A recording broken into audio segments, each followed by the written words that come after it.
Once upon a time, in a small, sun-drenched village nestled between rolling hills, lived an old man and his 3 sons.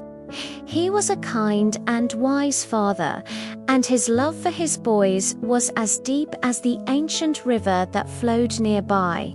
The sons, in turn, adored their father. They respected his wisdom and cherished his stories. However, there was a constant cloud that hung over their otherwise happy home. The brothers, you see, quarreled. They argued over everything and nothing. Who would fetch the water? Whose turn it was to mend the fence? Who had eaten the last rice cake? Their disagreements, though starting small, would often escalate into loud, bitter fights that echoed through the house, leaving a trail of hurt feelings and strained silence. The old father's heart ached whenever he heard their raised voices. He would sit on his porch, his brow furrowed with worry, listening to the discord.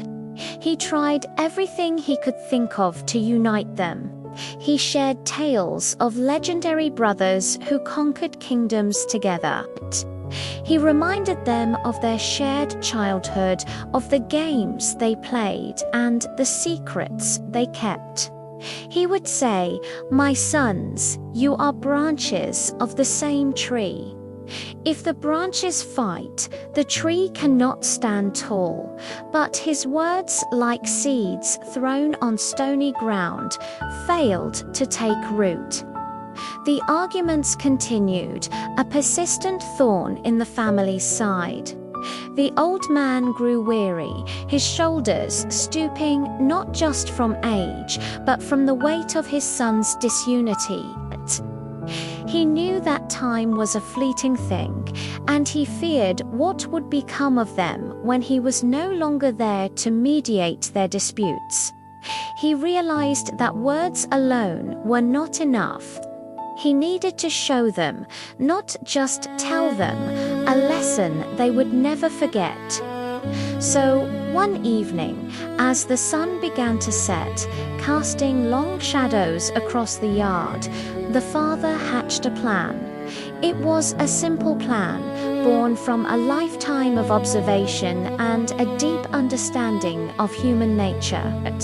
He gathered a thick bundle of chopsticks, the very kind they used for every meal, and bound them together tightly with a strong piece of twine.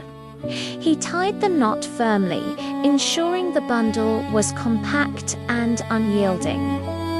Then he called his 3 sons to his side. They came, their faces still etched with the remnants of an earlier squabble, their curiosity piqued by the serious tone in their father's voice. He gestured for them to sit before him in the fading light. The air grew still, the usual chirping of crickets, the only sound as the brothers waited for their father to speak. The old man held up the tightly bound bundle of chopsticks. His eyes, though old, were clear and purposeful as he looked at each of his sons in turn. "My sons," he began, his voice steady and calm, "I have a simple task for you." He handed the bundle to his eldest son. "Take this," he said, "and break it." The eldest son, known for his physical strength, scoffed. "Father, this is simple." He gripped the bundle, his knuckles turning white. He pushed, he strained with all his might, his face turning red with effort. He tried to snap it over his knee, grunting and groaning, but the bundle of chopsticks wouldn't even bend. It remained rigid and whole. Frustrated and breathing heavily, he handed it back, admitting defeat. "I cannot do it, Father. It is too strong." The father then passed the bundle to his second son, who was known for his cleverness. "Your turn," he said. The second son examined the bundle, looking for a weak point, a flaw in the binding. He thought perhaps a different angle or a sharp twist would do the trick. He held it firmly and tried to apply pressure in a new way, using leverage and his wit to find a way to snap the wood. He twisted and bent, using the edge of the stone steps for support.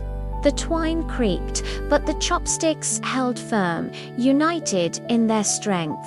Sweat beaded on his brow as he, too, eventually gave up, shaking his head. "It is impossible," he declared, his confidence shaken. "Together, they are unbreakable." Finally, the father gave the bundle to his youngest son. The youngest was not as strong as the first or as clever as the second, but he was determined. He took a deep breath and tried a different approach, attempting to smash the bundle against a large rock.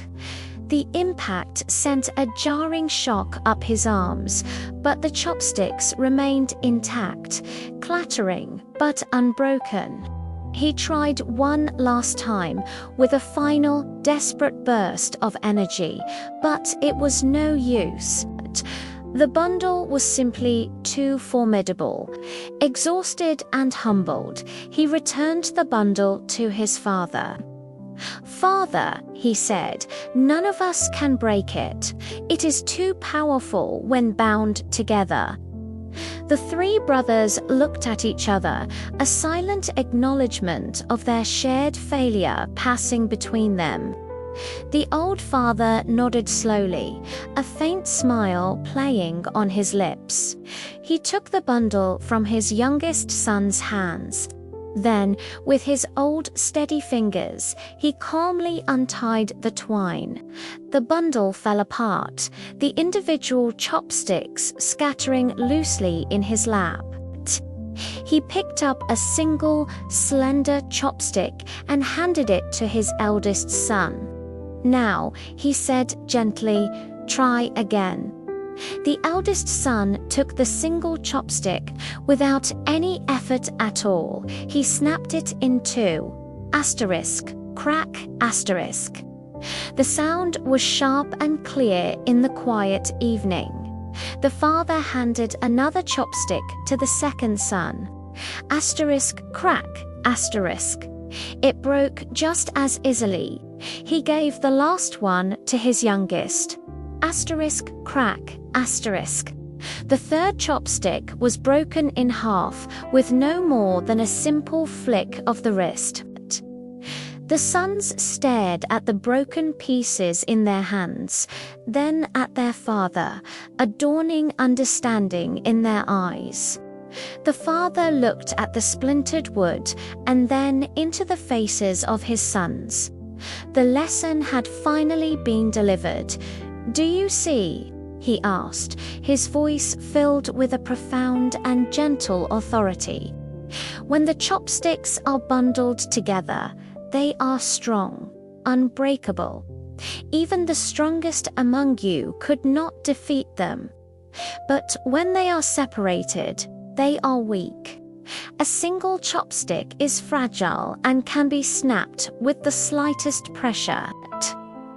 He paused, letting the weight of his words sink in. "The very same is true for you, my sons. You are like these chopsticks. If you stand together, united in purpose and helping one another, you will be a force that no one can harm. You will be strong, resilient, and capable of overcoming any obstacle life throws your way," he continued, his gaze sweeping over them, full of love and hope. "But if you are divided, if you quarrel and fight amongst yourselves, you will be as weak and vulnerable as these single, broken sticks. You will be defeated easily, picked off one by the hardships of the world. The brothers looked down at the broken pieces in their hands, the simple truth of their father's analogy hitting them with the force of a revelation.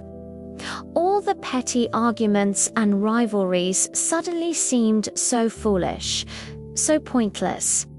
They saw clearly how their bickering had made them weak, how their disunity had hurt not only each other but also the father they all loved.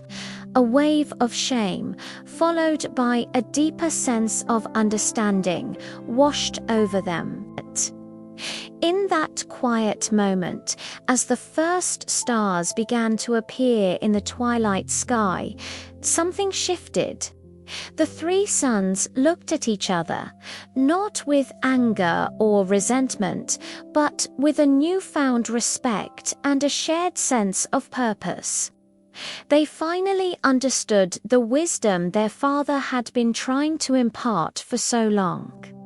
The lesson of the chopsticks was a lesson for life. From that day forward, the fighting stopped.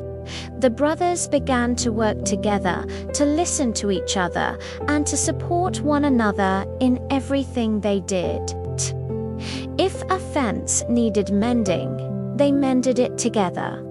If a decision needed to be made, they made it together. Their home, once filled with the noise of arguments, was now filled with the sounds of cooperation and laughter. They had learned that their greatest strength was not in their individual talents, but in their unity as a family. And in doing so, they gave their old father the greatest gift of all: peace. Thank you so much for watching and sharing this story with me today. It is a timeless tale that reminds us all of the incredible power we have when we stand together. If this story resonated with you, please consider hitting that like button and subscribing to the channel for more stories that inspire and teach. We'd love to have you as part of our community. Until next time, take care and stay united.